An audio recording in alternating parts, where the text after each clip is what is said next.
We have CLU 65-56 versus no one know. We have California State University at Northridge 70-60 cut play. BC Riverside going to blow out Bakersfield 55-34 324 to go.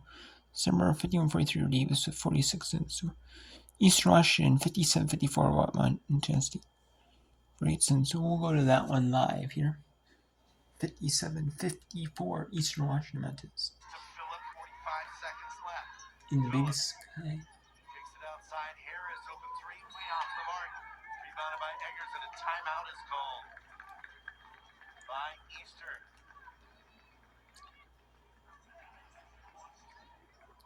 We'll go to LMU at Pepperdine in overtime when we can, when I can. Now, if you're the Cats, there's about a 10-second difference. You don't have to foul right away.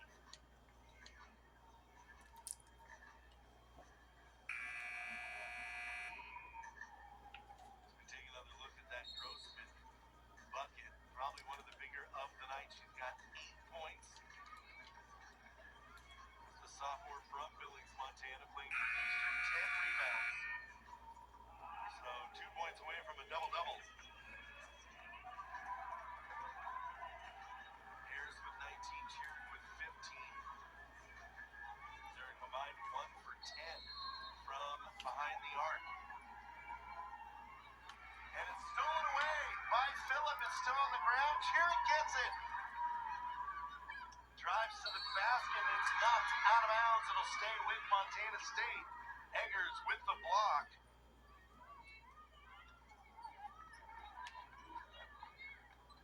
Eggers had 21 blocks on the year coming into the game.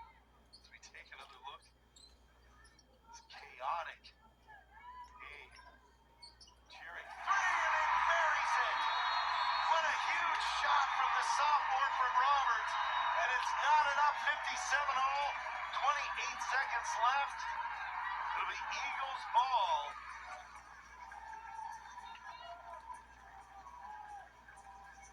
As a full timeout is called. So we take another look. Cheering. Deep three, and she drills it. 2 of 4 from deep on the night.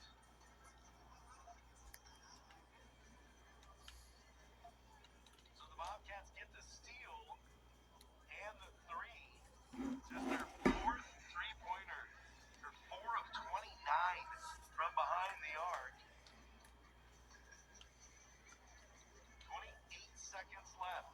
Both teams in the bonus.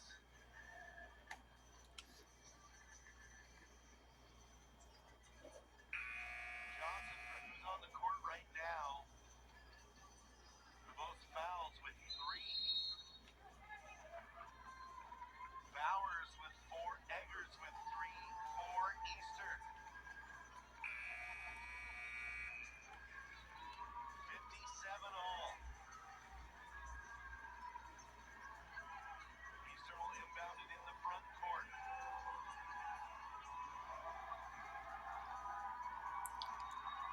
Eastern have a bucket in them. The Bobcats have another steal left in the game. Bowers, the freshman, gets it. That's who you want. She'll peel it back out. 18 to shoot. Couture guarding her.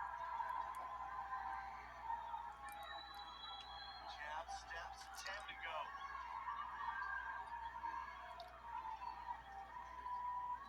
Cut off, Johnson.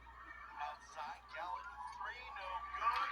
Rebounded by Harris, and a timeout is called by the Bobcats, and they'll look at how much time is left on the clock.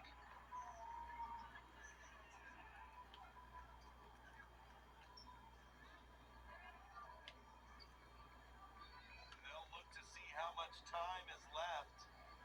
Looked like she got it with over a second, not much over, but over a second left.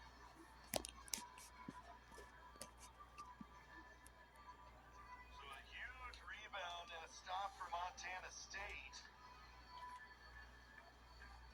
And we're looking at this point, a Bobcat win or extra basketball here from the Brig.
And there's an Eastern. There's good defense. Eastern Russian forced overtime. So you have Santa Clara now 73-65. San Francisco Mid-Toledo 73-66. Cal State University, California State University, and Northridge. Cal University covering error set up 64-42 at 28 cents. The University of California at Santa Barbara is going to meet the University covering at Davis 55-45, 33 cents. So, and it's 35-32. You see University covering at San Diego up 35-32, and California State at Fullerton. California State University at Fullerton. Stanford in the third, and they're all screening up 24-13 or Wake Forest 8:03 to go. And then we have what's the names, and then we have California Baptist 65-75, 67 to Tech, Idaho 65-77, 50 over Montana, Northern Colorado 67-56 over LC, UC Ryan 70-50 over Long Beach State, UC Riverside 64-42 over Bakersfield, San Diego 60, CLU 68-62 over San Diego, E2 67, number 15 Michigan State over number 22 Washington. And then we have two overtime games on the Upper Brain in Eastern Michigan, Montana State. So I guess we'll go to the overtime. LMU at Pepperdine.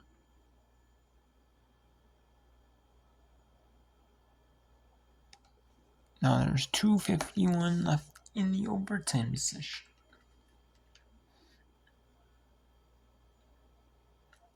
Responding being put in uncomfortable positions. How do you respond? Going to the line. Making your shots. Earning points in transition.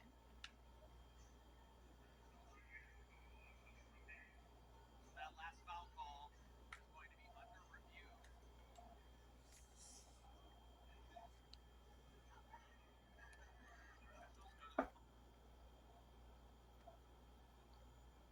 So I guess we'll go to Cal Poly.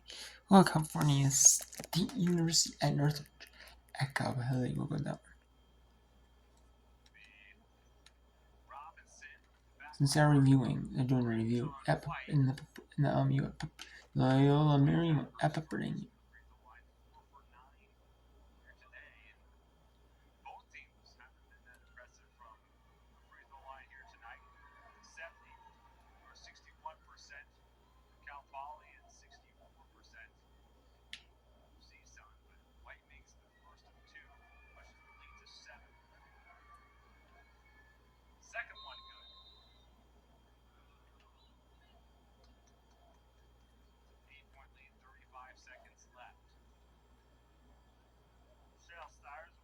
Timeout.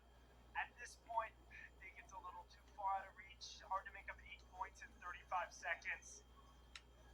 But you get a big possession on this end. If you hit a 3, you just trade a 3 for a 2 pretty much with the 2 free throws, and you jump into the lead. At some point, you just need the Matadors to miss a free throw, maybe even 2, and then you got to just drill 3 or 4 shots in a row.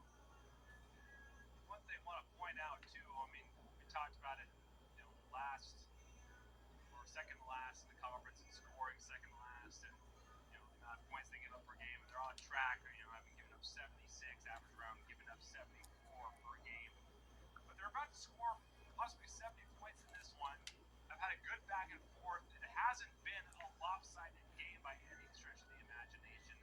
They've played well offensively. They've got production, not just out of McManus. Granted, she has had 31. Thompson with 15. Gooseby with 9.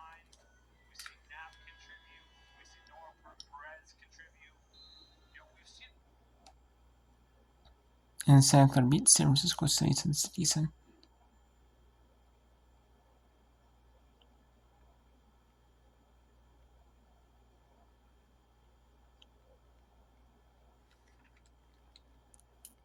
Wait, what about that? East Russian Montana State, they say it was a tie. 57. I thought there's overtime. They ruled that a tie?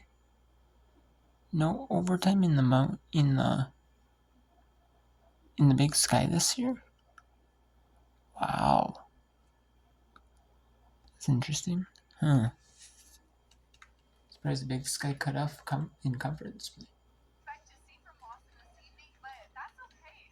Everybody is human, and we all have our good and our bad nights. I mean, Lawson on the season coming into this game already had 239 points, so she's eclipsed 240 points on the season. Conference is just starting. You learn more from maybe when things aren't going your way than when things are, and I think for Lawson that might be tonight's game. Take a look at the replay again here. So Finley falls, and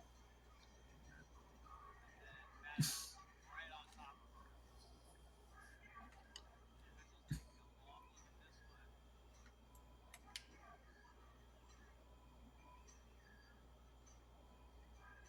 And Matt is very upset after that last one. LMU trying to get over 500.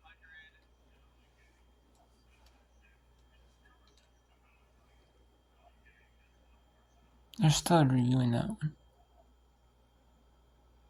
Okay, so I guess we'll go to Cal Poly.